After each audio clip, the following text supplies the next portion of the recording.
So I live in Manhattan. I do not have a ton of space. I don't have room for a giant machine. So the way I make pizza dough at home is with this little boy right here. All you need is a fork. So what I start with is about 3 cups of all-purpose flour. I'm gonna do what's called the well method. So I'm gonna just kind of make this giant well, just enough where I can kind of see the board, but I still have this barrier of all the flour. All right, it's kind of like, go back to your sandcastle days. That's where you want to be.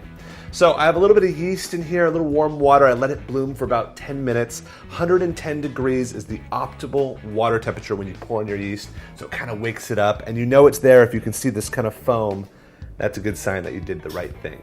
A little squeeze of honey in there just to give it some sweetness, and then I'm gonna pour the whole thing into the well. All right. Now, this is the part where it gets a little bit intense. If you break down one of the walls, you've got a little bit of a mess to clean up. So you just kind of start bringing in the flour little by little from the walls. Just kind of working it, right? Trying your best not to break a wall, because if you do, you're kind of doing one of these things, trying to scoop it off the ground. So just a little bit in, move it around. It's gonna get a little thicker. Awesome. And you just kind of keep working it. You can see the dough's just getting a little bit thicker. And now that it's kind of looking like a heavy cream or a pancake batter, I take a big pinch of salt. If I do the salt too early, it's gonna kill the yeast. So you just wanna add it right when the yeast is kind of getting incorporated with the flour. Awesome. All right. So you can see this kind of all happening. Now I don't really care about the sides. It's just kind of like a free-for-all. Get all that flour in there, do its thing. I love doing this. This is like after a hard day at work, grab a fork, make some dough, nothing better. All right, beautiful. At this stage, your fork has kind of done its job. So I like to move to this guy. It's called a bench scraper. Really, really helps the process. So I kind of get all my flour in there. You can kind of see the dough really taking shape now. This is kind of called a shaggy dough. And you can even kind of, I learned this in Italy, you can kind of chop it up just to kind of get it a little bit more incorporated.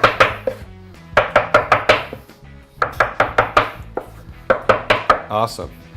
And then this only goes so far, right? So you have this dough, and the only way to do it is use your beautiful God-given tools. So you get in there a little bit of flour, and you just start kneading it. And the way you knead it is you just kind of stretch out, fold, and twist. So if it gets sticky, just grab a little extra bench flour. So it's stretch out, fold, twist, stretch out, fold, twist, and just keep on going. You can see it really starting to shake form here. And again, if it starts getting too sticky, just grab a little bit of that extra flour, get messy. That's what pizza dough is all about. So it's stretch, fold, twist. Awesome. And you're gonna do this for about 10 minutes until the dough really looks nice, coherent, and you have this really smooth texture throughout. So, as you can see, it's been about 10 minutes, and most of the flour on my board has absorbed into the dough. It's not too sticky, but if you need a little bit more bench, go for it.